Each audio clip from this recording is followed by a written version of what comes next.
Olá, bem-vindo ao Sincericídio Literário. Olha, hoje a gente quer falar contigo uma coisa que sempre perguntam pra gente. E a gente meio que sempre fica na dúvida do que responder, né? Que tradução presta? Considerando que eu sou tradutora e a Vânia é tradutora, a gente tem muita coisa para conversar sobre esse assunto. Pois é, muita coisa para falar e a gente tem que tomar cuidado com o que a gente fala. Para não ser cancelada. Vamos conversar. Eu sou a Moira Bianchi, tradutora de Jane Austen e de romance, e autora de romance também. Comigo, a Vânia Nunes, tradutora, copydesk. A gente vive no mundo dos livros, tá? A gente tira o nariz de vez em quando, mas a gente está sempre enfiado no mundo dos livros. O Sincericídio Literário é um lugar que a gente inventou para bater papo. De início, só de livro, só de treta de publicação, de autor, de briga com leitor, não sei o quê, e depois a gente foi ganhando outros assuntos, inclusive o Royal. Inclusive, eu queria até já sugerir, deixem aqui no comentário o que vocês acham, porque teve muita gente que só entrou depois que a gente passou a ter vídeo. Eu queria regravar os nossos papos do primeiro ano, porque tem muita coisa que a gente já mudou de opinião.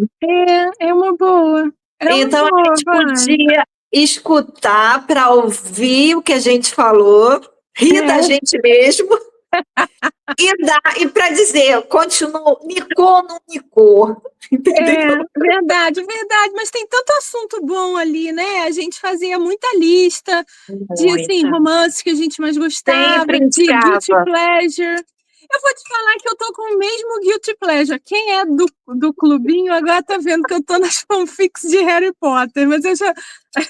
Pra sair das fanfics de Orgulho e Preconceito é um sacrifício, mas olha... Então, tem muita coisa legal aqui no canal falando de livros. A gente sempre te fala que o que a gente quer é que você leia. A gente conversa com você de outras tantas coisas que nos interessam, né? A gente tem pressa e tanta coisa nos interessa. Mas a gente quer mesmo é te convencer a ler. Então, né, esse papo fica nisso. Eu acho que até... A gente vai até tocar no lance dos Royals, mas como um dos assuntos que dá confusão na tradução, sabe? Tem muitas facetas, eu acho.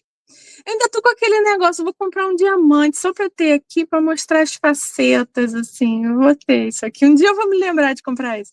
Aqui embaixo você vai ler o nosso disclaimer, onde a gente fala que a gente dá a nossa opinião para tretas que são públicas e pede a sua opinião. Você vai encontrar os links dos nossos livros, os livros que a gente faz ali atrás da Vânia. Tem o Manual do Bom Comportamento para Moças do século XIX, que é uma tradução. É uma tradução do manual original da Florence Hartley, que era um best-seller na década de 1860 em diante na Inglaterra e ganhou o mundo. A gente traduziu e enriqueceu com outros tantos manuais. Foram outras tantas traduções, até uma tradução do português de Portugal para o nosso português. Não é isso? Verdade. Que por acaso foi lançado pela editora Garnier, sabia? Na década de 50, 1850. Aquele português? O Código do Bom Comportamento. Olha, que legal! Código do Bom Tom. Código do Bom Tom. Era da Garnier. Da Garnier. Legal, né? O nosso Você ainda vai ouvir falar dessa editora, calma. Porque a editora Garnier foi uma editora bombada aqui no Rio de Janeiro no Segundo Reinado. A gente anda enfiada no Segundo Reinado, tá? Desde o ano passado a gente entrou por Senhora e a gente ficou um tempão, a gente terminou o ano com o Cortiço e a gente começa agora com a Escrava Isaura. A gente não sai do Segundo Reinado. E é um bom lugar para ficar, né? Você, além disso, tem ali o Jantar com Jane Austen, tá atrás da Vânia, que é um livro que tem traduções de manuais até. falando de bons hábitos à mesa e tal, mas é um livro de pesquisa muito pesada sobre a época de Jane Austen, um passeio gastronômico, como ela usava isso nas obras, e Isso. E como fazer uma festa hoje. 99% do material usado para essa pesquisa, a gente teve que traduzir pelo menos mentalmente, porque a gente teve que ler. Uhum. Então, assim, eu acho que eu só usei um livro brasileiro. Tirando os livros dela traduzidos, né, os normais, os romances, mas um livro de pesquisa brasileira eu só usei um, porque o resto era tudo lá de fora. Então, tá vendo? A gente tem. A gente vai entrar no assunto. Deixa eu acabar de dar os recadinhos. Aqui embaixo você vai encontrar os links para falar com a gente, para comprar esses livros, comprar outros livros, comprar a caneca, o caderninho, a almofada, camisa, agasalho para esse tempo, né, que a gente vive assim, polar, né? E como eu já falei, como encontrar a gente em outras redes sociais, os nossos blogs, onde a gente fala muito desses trabalhos que a gente tem. Então, esse assunto é um assunto que está sempre rodeando a gente.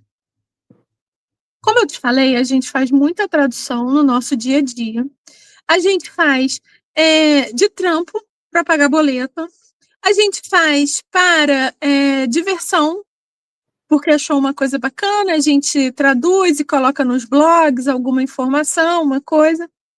A gente faz leituras, né? E a gente faz pesquisas. Como a gente gosta muito da Jane Austen, foi ela que nos uniu, é uma autora inglesa do século XIX, você já sabe que a gente fala dela aqui toda hora, ela é, né, a terceira cadeira aqui. E ela ia adorar essa fofocada que a gente faz, ela tem um monte de opinião. Tomando caipirinha. Olha, esse spoiler. Aí, tem sempre alguém que pergunta assim, que tradução de Jane Austen você sugere? A gente conhece muito tradutor de Jane Austen, por quê? No meio, a gente vai ficando amigo. Uma das coisas do fandom da Jane Austen, que é uma das melhores coisas, é a gente fazer amizade. A gente faz amizade no Brasil, fora, na gringa, a gente é uma das melhores coisas. Então, a gente nunca pode chegar a dizer assim, a tradução de fulano não presta. Porque sempre tem alguma coisa que presta. Mesmo Sim. que a pessoa não estude a Jane Austen para fazer uma tradução. Por exemplo, teve uma editora que um tempo atrás lançou assim, uma tradução facilitada de Orgulho e Preconceito. Foi um que na época do Facebook. Foi um que e uma acusação, um dedo na cara, puxada de cabelo, tá? A editora veio a público dizer, se for continuar assim, eu vou parar, porque isso é um desgosto muito grande, não sei o que, não sei o que, não sei o que. Alguns anos depois, essa tradutora me achou no Instagram, no meu perfil dedicado a Jane Austen, que é um perfil bem pequeno. Ela me achou, eu acho que quando eu estava lançando a Juvenília, que eu traduzi a Juvenília inteira de Jane Austen, a Vânia revisou uma parte para mim, que tem umas coisas que eu já não aguentava mais ver, como é que é amor e amizade, chatão. E ela veio conversar comigo, e ela disse assim, mas eu amo Jane Austen, a era vitoriana. Eu falei, E eu, quando eu traduzi, eu fiz umas coisas super melhoradas, porque assim, Jane Austen faz umas coisas que não precisa. Quando as irmãs Bennet chegam em Netherfield, que o mordomo fala, anuncia, né? Senhora Bennet, senhorita Bennet, senhorita Bennet, senhorita Bennet, senhorita Bennet. Eu troquei isso, eu falei, senhora Bennet com as suas filhas. Então, amiga, você já não entendeu, Jane Austen. Porque isso é a ironia, entende? De uma família com tantas meninas. E todo mundo indo lá encher o saco do rico, entende, meu? Aí, Vânia, assim, eu já estava meio com ranço de uma tradução facilitada. É o mínimo de conhecimento da etiqueta de época. O mordomo não falaria isso para facilitar meu trabalho? como eu não gosto delas, porque elas são chatas. Então, eu acho que eu nem respondi Olha, a esse gente falou que não ia comentário. falar mal dos outros, já começamos. Não, mas isso é uma editora fantasma, tá? E uma tradutora fantasma. É assim, eu acho que eu nem respondi, sabe, Vânia? Porque tem uma hora que você fica parecendo pedante. Ela fez o serviço. A editora gostou. E isso teve sucesso comercial. Então, o problema sou eu, entende? É. E aí, eu tô te contando essa história, não é para dizer que eu saco muito de Jane Austen e a tradutora não saca, não. É porque um dos melhores conselhos sobre tradução foi exatamente dado esse final de semana. A gente viu, né, esse final de semana, é uma live que tem aqui no canal, do Morgenstern com a Tati do Tiny Little Things, que ele está começando com um canal literário, mas ele fala de um tudo um pouco. E ela tem, como ela diz, ela tem canal literário desde que tudo era mato e ela capinou.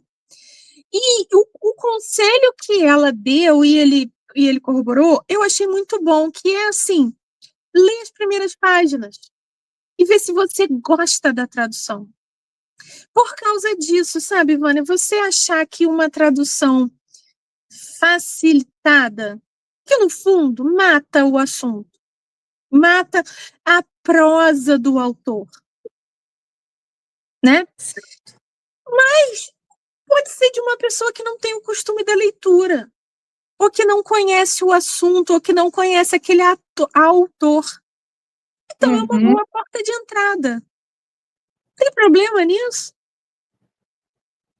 Você entrar pelos fundos em vez de entrar pela porta da frente com o mordomo te apresentando?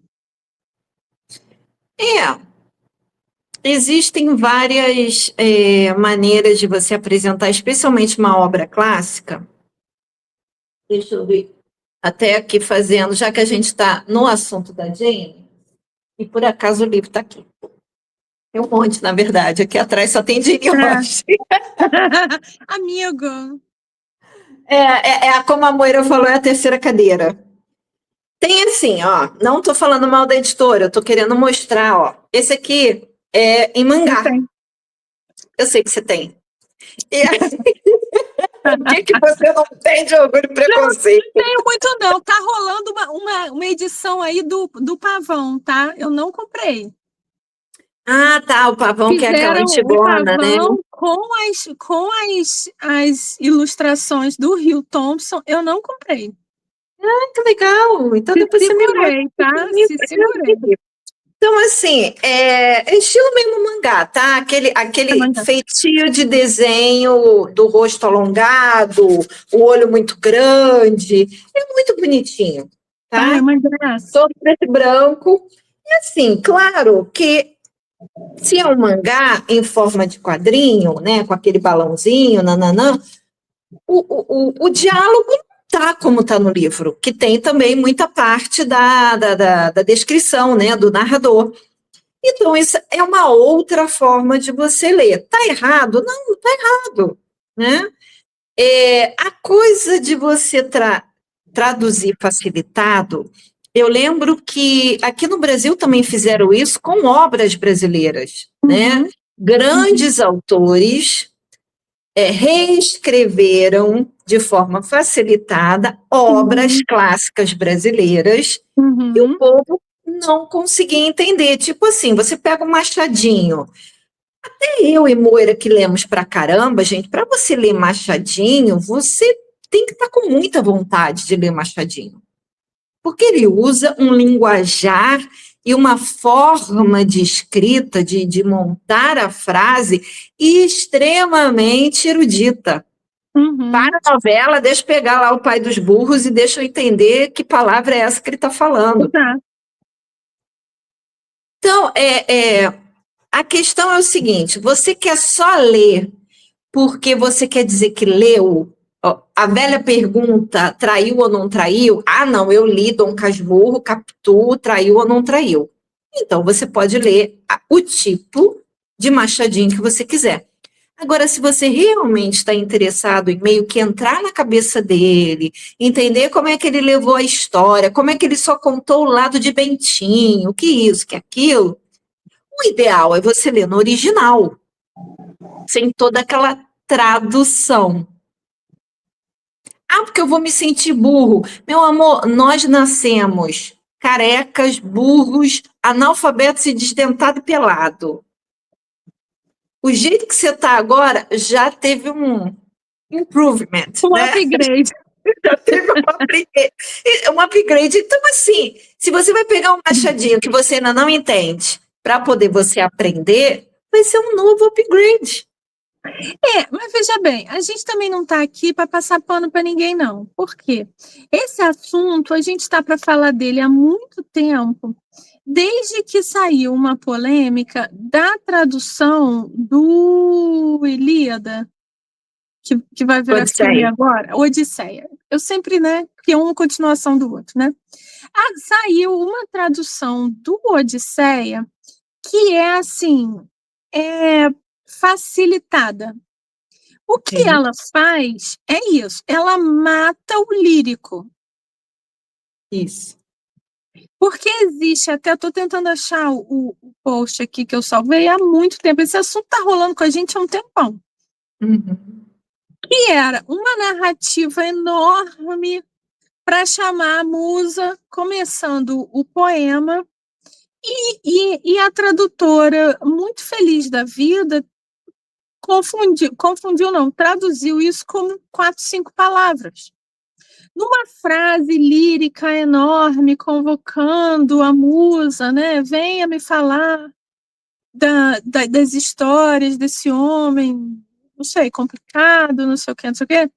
E ela transformou no Vem cá, meu louro. E assim, tá errado? Não, você vai saber a mesma história. Porém, tudo que faz daquela história cativante e única, e quando você perdeu, né? É que nem você, a gente estava falando que um filme é uma tradução de um livro. Se você pega um livro de 500 páginas e traduz num filme de 1h30, perdeu muita coisa também, né? E o roteirista, como se fosse um tradutor, ele vai botar a visão dele, que foi exatamente o que essa, como é o nome dela? Fenel, sei lá o nome dessa mulher aí do Morro dos Ventos Uivantes fez. Ela leu o livro quando tinha 14 anos e ficou de calcinha molhada. Ela resolveu pegar a lembrança do eu dela de 14 e escrever um roteiro com aquele livro apaixonado que ela focou na primeira parte da história. É uma espécie de tradução do eu dela com 14 anos e os hormônios aflorados.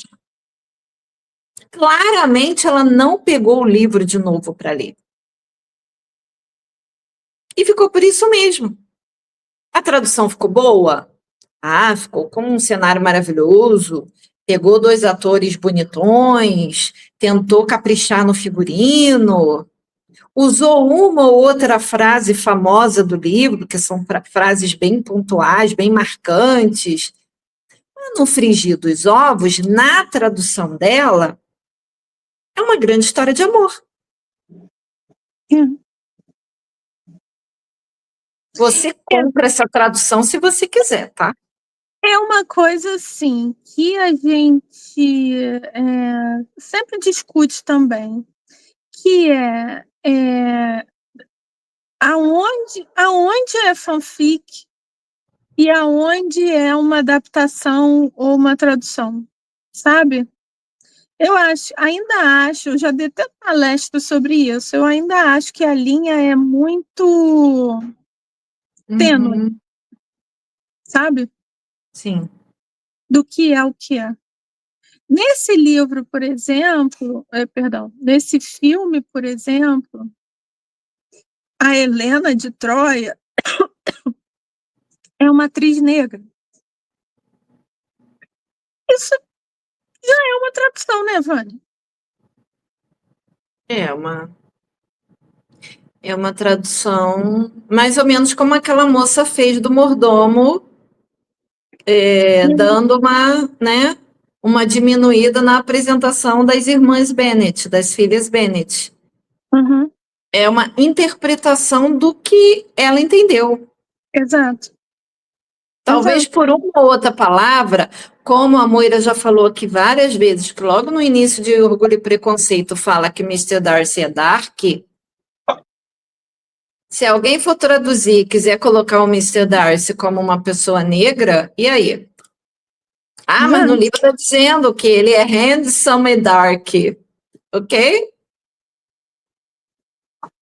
Tall, dark and handsome. Então ele era negro? Gente, Ou era uma pessoa de dark de moreno, no sentido do cabelo só preto? Ou era uma questão de dark porque ele era sombrio, taciturno, muito sério? Então, eu acho que tem muito a ver, e a gente comentou muito isso quando a gente fez a leitura coletiva do Morro, que é, assim, uma pessoa que é exposta ao sol. Uhum. Porque era uma coisa fina você não ser bronzeado, não ser exposto ao sol, quer dizer que você não precisava trabalhar, né? Você era refinado, rico e tal. Então, é possível que esses homens sejam chamados de dark porque eles quebravam com esse não é bem um paradigma, mas com essa ordem de que, olha, você não pode ir cuidar das suas terras, você não pode andar a cavalo pelas suas terras para ver quem é quê, não sei o quê, não sei o quê, você tem que ficar trancado e tem que ter alguém para fazer tudo para você e tal, sabe? Uhum. Tem São até uma postagem né? que apareceu há pouco tempo, exatamente por causa dessa coisa do morro também, falando até das Brontë, que existiu um termo, agora eu não vou lembrar exatamente o nome do termo em inglês, mas que era a beleza tuberculose. Porque quando a pessoa pegava tuberculose, né, que ela ficava só trancada dentro de casa, aquela coisa, porque não podia ter contato com ninguém, ela ficava com a aparência muito branca e muito frágil. E na época lá na Europa, especialmente na Inglaterra, que a gente está sempre falando, esse era o arquétipo de beleza.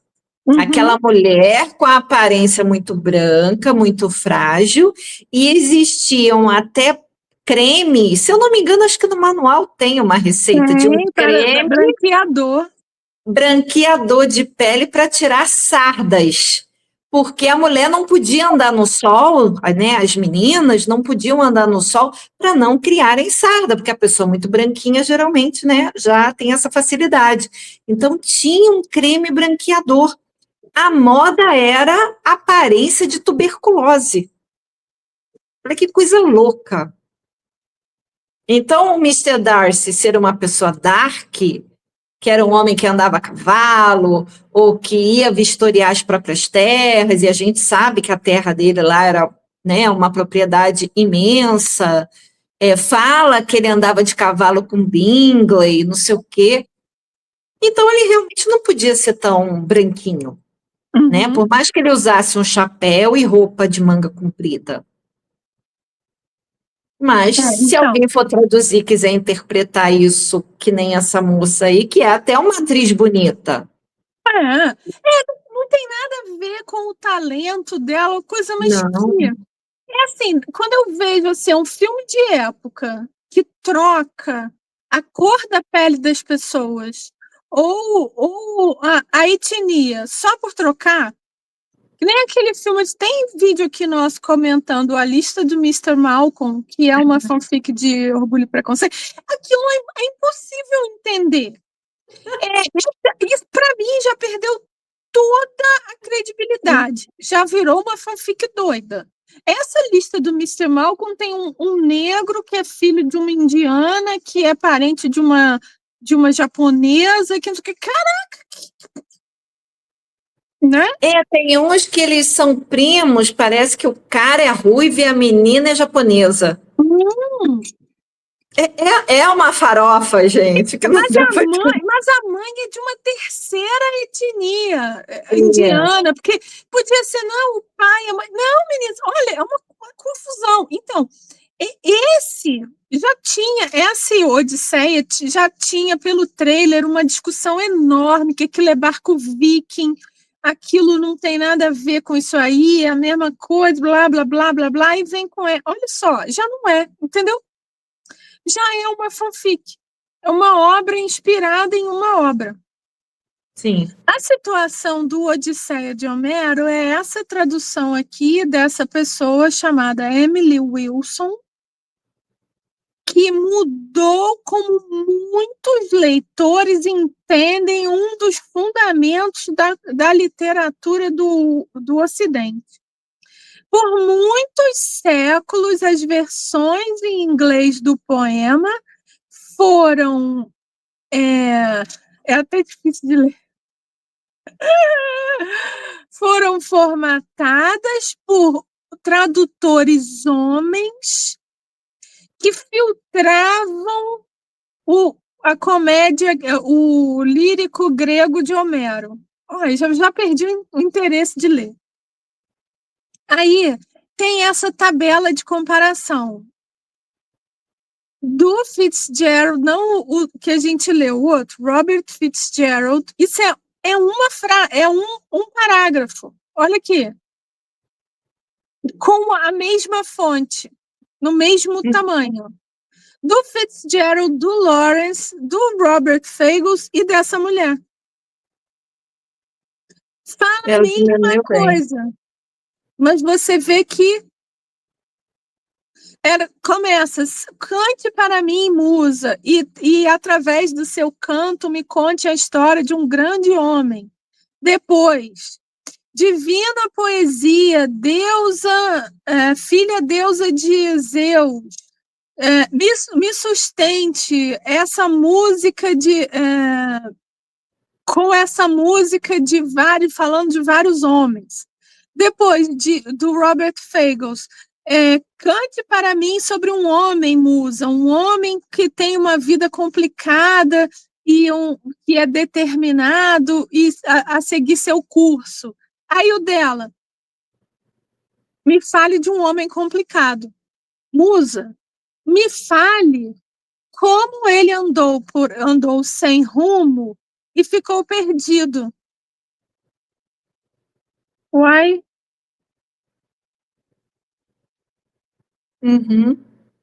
Assim, Vânia, por esse comparativo, você já vê que a informação está toda ali. Mas é como se fosse um resumo em tópicos.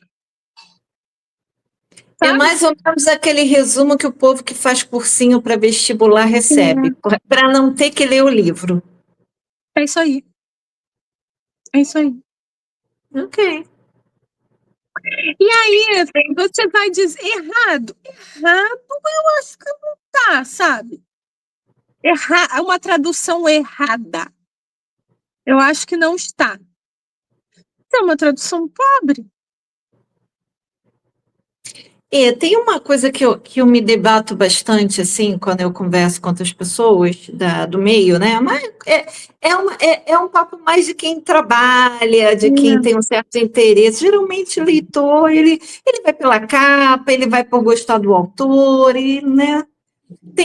Assim, o leitor, ele está aprendendo a identificar as coisas em termos de gênero literário, o nome do autor, o nome da editora. Uma coisa que é muito comum quando a gente está na Bienal trabalhando, que a gente está num determinado stand, a pessoa para e pergunta assim, vocês têm, digamos, né? Eu estava numa editora lá, vocês têm Harry Potter? Aí eu falava, Harry Potter da Rocco. Hã? Editora Rocco. Essa aqui é editora tal. Onde é que tá? Vira à direita, vira à esquerda. As pessoas não se tocam. Acha que é livro? Então, todos aqueles estandes que estão ali vão vender os mesmos livros. Não estou falando mal, eu estou dizendo que agora que o leitor está começando a sacar isso. Eu acho que também é assim, é ter um interesse. Sim. Se você não tem interesse em livro, mas quando você vai na Bienal, a gente já falou várias vezes também, vai na Bienal tem que comprar. Tem que sair com bolsas. Não importa do que, né? Uhum. Então, se você vai só para comprar e tudo, você não se interessa não se interessa por essas nuances. Não, exato. Vai, termina. Não, pode falar. Então, aí é uma coisa que eu me debato bastante como tradutora é o seguinte: você pega um livro independente, tá? Não vou nem mais falar de clássico, vou pegar um desses aí que estão na modinha, qualquer.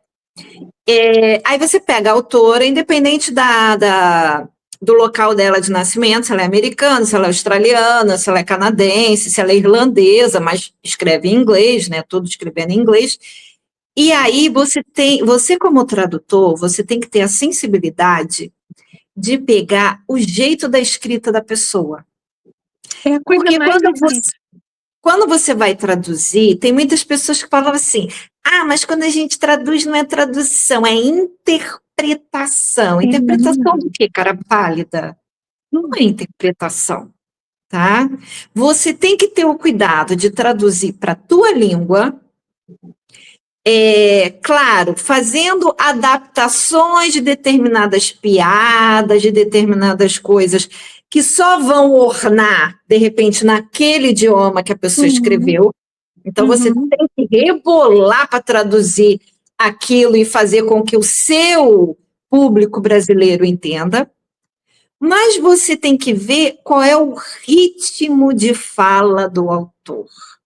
É dificílimo traduzir isso, não é? A tradução é dificílima. Por isso que é tão importante quando uma editora pega uma série de 5 livros, 10 livros, 3 livros, não importa, o mesmo tradutor fazer todos os livros. Porque ele vai pegando o jeito daquele autor escrever. Tem editora que, para baratear, o livro 1 dá um, o livro 2 dá outro. Quando você vê, tá estranho, tá diferente, não tá errado. Mas o jeito de escrever tá diferente. E essa coisa que você falou também, da menina falou, as filhas Bennet, isso também eu já vi.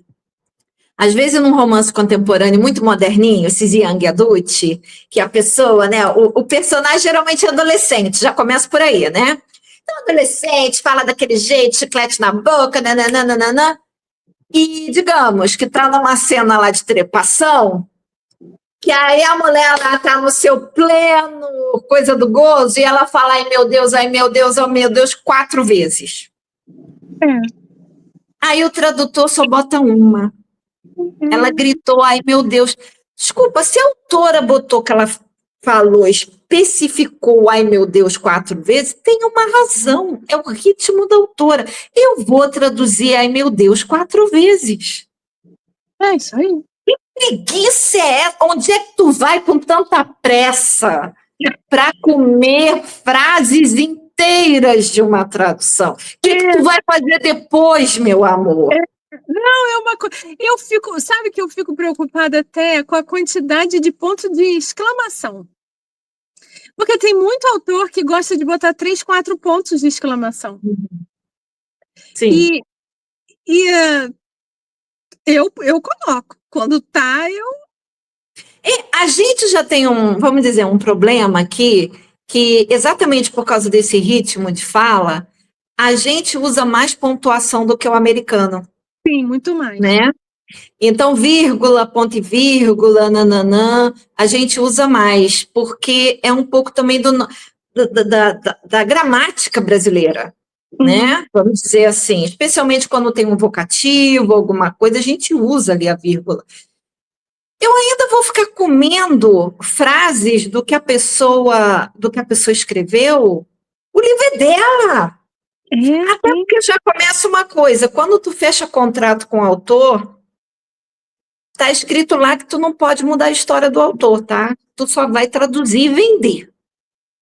Tem até um filminho aqui que a Vânia viu, eu nunca consegui ver, que é sobre uma tradutora que muda completamente a história e faz virar um best-seller.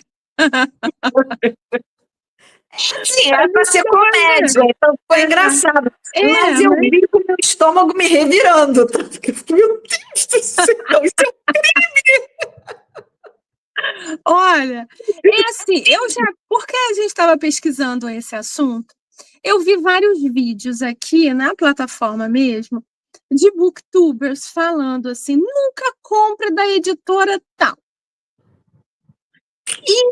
E eu falei assim, mas isso é injusto, porque essa tal editora Nunca Compre foi a editora que eu estava na Bienal com o Greg, você conhece o Greg, que era do Treta Show e agora é do canal Gregório Martins, né? E do Rio, acho que é Rio com Gregório? Não, acho que é Rio com Gregório. É Rio com Gregório, mas não era carioca. Ah, não, Crônica Carioca. Não, ele tem vários. Ele tem vários. Você sabe quem é o Greg, né? Então, nós estávamos juntos na Bienal, fazendo footing. A gente entrou porque eu adoro uma xepa. Então, eu entrei no site lá, R$10. Falei, Greg, bora entrar aqui. Aí entramos. Primeiro livro que a gente viu, eu e Greg fomos direto, assim, com a mão no mesmo livro. Era o retrato de Dorian Gray na tradução do João do Rio. Isso é uma coisa, assim, uma pérola. É igual... Que era da Garnier. João do Rio era da Garnier. Isso, eu vou te falar, é uma pérola igual a tradução que a Raquel de Queiroz fez de Orgulho e Preconceito. Foi a primeira tradução brasileira. Isso é assim, você acha do sebo muito bem guardado. E estava ali. Então, essa editora de R$10 pegou essa tradução que está em domínio público, de uma obra em domínio público, e fez um livrinho muito bacana de R$15. É fácil ler? Não, não é um inferno para ler. Porque além de ser uma história do século XIX na Inglaterra, no lírico do Oscar Wilde, que não era bolinho, está traduzido para o português de 1870, no lírico do João do Rio. Não é fácil de ler, mas o bom é isso. Sabe? Então, aí já fiquei assim, não gostei de você, pessoa, porque você não sabe que essa editora tem essa pérola.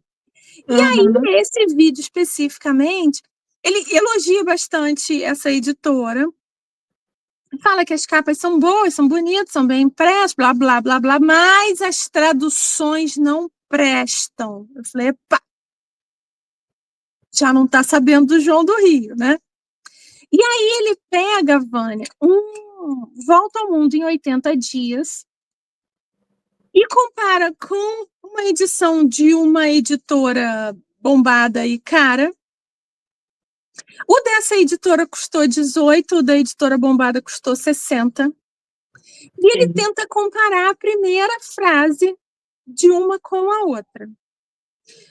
Não está errado, mas está truncado, está feio, está isso, está aquilo. Aí eu até parei o vídeo e fui procurar na internet, no Gutenberg, que são as versões originais, uma tradução do ano que foi lançado, que eu acho que é 1860 e pouco. E aí que eu me dei conta, isso já é uma tradução, porque o Verne escreveu em francês. Então, você já está comparando, é quase um telefone sem fio. E aí, nesse mesmo vídeo, ele pega também em inglês e faz a comparação. Eu falei, por que ele não pegou em francês?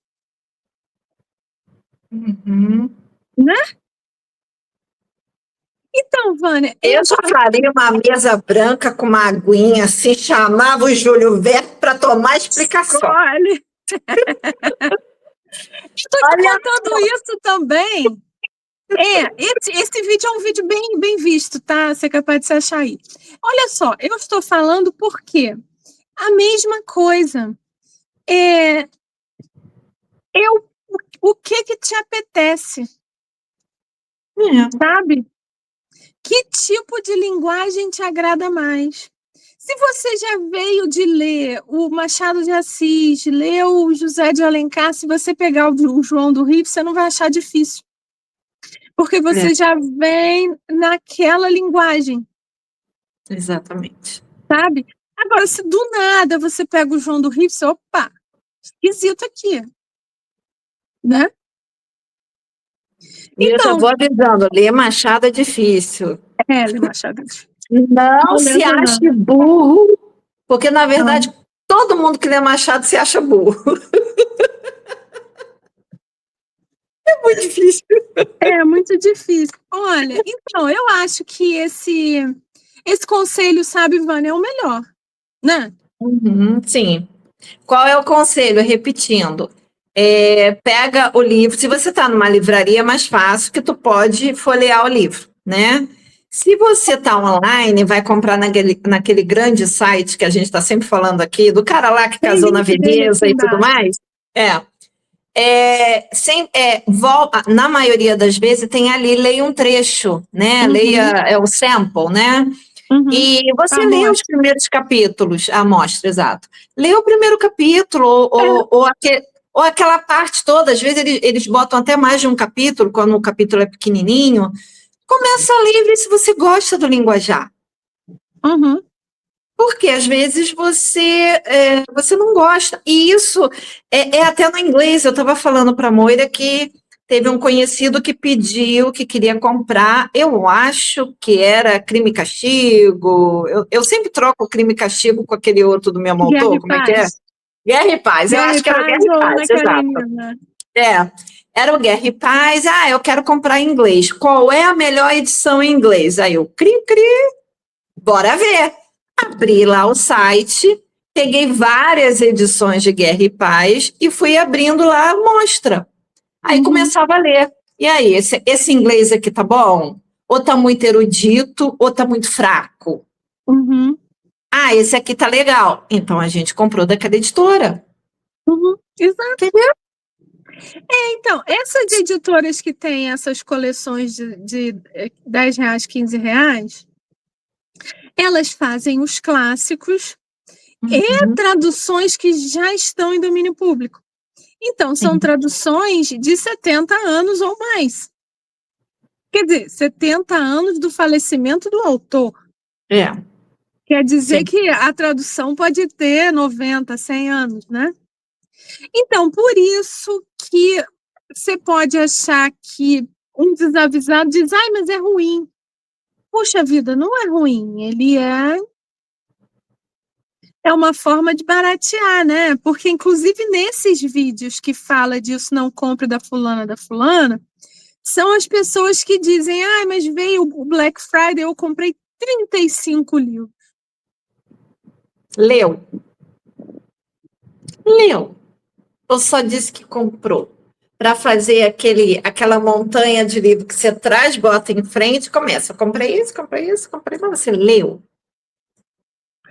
Porque 35 livros, até a Vânia que devora, ficaria aí uns 4 meses envolvida nisso. Ou mais. Eu ficaria 1 ano, que eu não tenho pressa para ler. Eu não faço competição com ninguém. Então, eu leio no meu tempo. Mesmo. Eu faço comigo mesmo. Então. Porque eu tenho por alvo ler pelo menos 100 livros no ano. É um alvo meu. Aí eu vou dar o ritmo que eu quero, porque dentro desses 100 livros tem todo tipo de livro. Tem livro clássico, tem livro fininho, tem livro romance de época, tem romance contemporâneo, tem hot, tem livro que eu releio, porque tem aqueles títulos que todo ano eu leio. Porque é o meu comfort food. Não estou bem, vou lá e pego. Exato. Então, eu tenho vários e eu vou computando ali, né?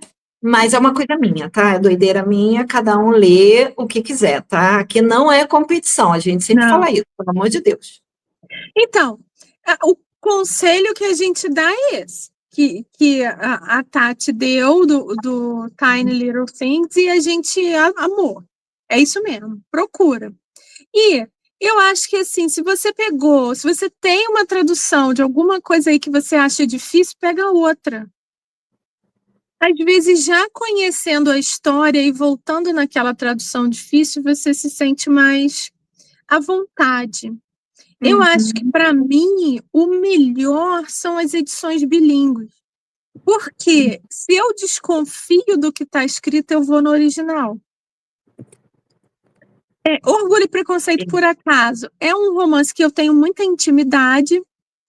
E, então, tem umas coisas que eu já procuro. Conforme eu vou lendo, eu já procuro as tretas das irmãs mais novas, que tinham um código quando mandavam carta, de sublinhar umas partes que já sabia que era parte que não era para contar para ninguém.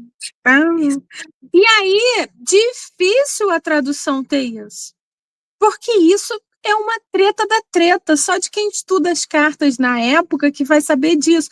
Mas o leitor de Jane Austen, de quando ela lançou, sabia. Tem essa coisa também da gente ler e reler várias vezes a mesma história. Mesmo assim, tem às vezes uma determinada frase que pega a gente. Lembra quando a gente estava preparando o jantar? Que o livro tem mais ou menos 100 citações, né? Entre os livros da Jane Austen. E tinha uma específica de um assunto, que era de persuasão, que a Moira falou assim, eu não lembro disso no livro. E eu tinha lido o livro, tirei a citação para botar, e eu não sabia onde estava. Porque, assim, ela tirou, traduziu e colocou, e eu que não achava de jeito. Porque ela queria especificar, sei lá, a página, o capítulo. Porque deu um trabalhão fazer esse livro, né? E aí cada citação tem dizer. Eu falei assim, eu sei que essa fala é da Anne, não é de um personagem, mas onde é que vai estar? E toca procurar. Porque era uma coisa muito específica, era uma citação que a gente recortou.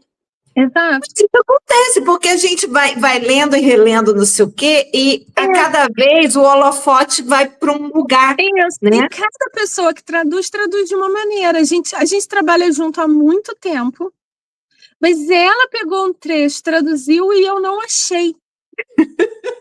Eu tentei destraduzir uma palavra ou outra, não achei. Exato. Ela traduziu para o inglês como ela achou que era, então achou. E aí eu fiquei assim, porra, se ela traduziu para o inglês e não achou, eu não vou achar de novo. Aí ela teve que nos dar o farrábio dela para achar. Olha, é assim, eu acho que de novo, o importante é ler, não importa o quê, tá? É verdade. Mesmo que seja fanfic, mesmo que seja acorrentada ao shake grego, tem sempre alguma coisa boa que você aprende lendo. Mas... E você está dizendo que não existe tradução errada? Existe, um monte. Ah, claro, sim, A gente sim. só está falando que você tem que achar que você mais gosta.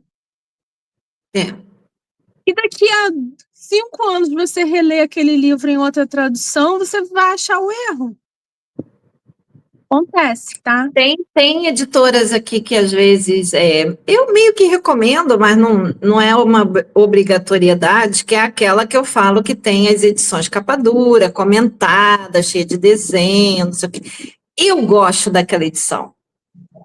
Inclusive, eles, em alguns títulos, eles oferecem o tamanho normal e o tamanho de bolso. Eu prefiro o tamanho normal, né? Uhum. Mas provavelmente tem pessoas que não gostam daquela editora. E tá tudo bem, gente. Tem gente que não gosta da Darkside, tem gente que não gosta sei lá, de uma editora muito antigona no Rio de Janeiro. Não tem problema. Tem gente que vem me perguntar se meu trabalho é confiável. Então. Você imagina como eu respondi. né? Quer dizer que eu não pegue erro de tradução em grandes editoras? Eu pego. Sim. Eu pego assim, quando eu estou lendo direto em português, que eu não conheço a história em inglês, às vezes uma frase não me cai muito bem e eu fico igual a Moira, eu fico assim, sentada, mexendo na cadeira. Aí o que eu faço? Vou lá no Google, vou no computador, porque às vezes eu não tenho edição em inglês, e vou procurar capítulo tal, nananana. Aí eu vejo, eu falei, ah, tá, foi isso que traduziu errado. Não fez sentido em português. Mas a grande maioria que não sabe vai passar batido, o negócio é se divertir, entendeu? Não quer ficar sendo. Eu é que sou chata, porque é meu trabalho. Eu não consigo desligar, né? Então eu meio que leio procurando erro. Eu prefiro ler no original, tá? Eu faço mais força, que é para não passar essa... Mas tem um ou outro livro que às vezes eu acabo comprando em português, porque eu conheci ele em português, e eu meio que, às vezes a gente vai dar uma prestigiada, se gosta da editora, não sei o quê, eu compro, aí eu me arrependo, eu devia ter comprado em inglês, mas tudo bem. Se você já teve alguma experiência ruim com alguma tradução, com alguma coisa, fala aqui embaixo com a gente, ou indica, olha, eu li o livro tal, traduzido na edição da não sei quem, e eu adorei, assim, a gente quer não desestimular, né? Não, de A jeito gente nenhum. quer coisa. A minha indicação fica para os bilíngues. Não é muito fácil encontrar mais hoje em dia, mas se você conseguir, eu indico, eu acho mais bacana. Por quê? Mesmo se você não domina a língua do original, é uma boa desculpa para exercitar. Sim. E aí, mais uma vez, assim, não é esnobismo nosso, por acaso é o nosso trabalho. Caso você não fale nenhum outro idioma, a não ser o português, continue lendo. Continue lendo, porque mesmo tendo um ou outro erro na tradução, no frigir dos ovos, na grande maioria, o trabalho está legal. Porque se a tradução tivesse absolutamente podre, a editora não iria aceitar. Especialmente uma editora boa, uma editora grande, uma editora com muitos anos de mercado. Ela não vai pegar tradutor que já não tem uma certa tarimba para botar coisa podre. Ninguém publica um negócio errado por maldade. Não, de jeito nenhum. Pode publicar porque não quer pagar tradutor decente, porque quer economizar no lugar errado, né? Mas uma editora séria, ela não vai fazer isso. Ela vai pagar um bom tradutor, depois um bom revisor, né? E tudo mais para poder dar aquilo para a gente da melhor forma possível, porque ninguém tem obrigação de saber outro idioma. O nosso idioma é o português. Né? E nem o nosso idioma a gente sabe direito, eu fiquei sabendo do idioma dos outros. Fala aqui, qual é a sua experiência, como é que faz, como é que você prefere, como você escolhe os seus livros. A gente quer conversar. Esse é o assunto que a gente mais gosta de conversar. Fala aqui. Certeza. Parou? Beijo, até o próximo.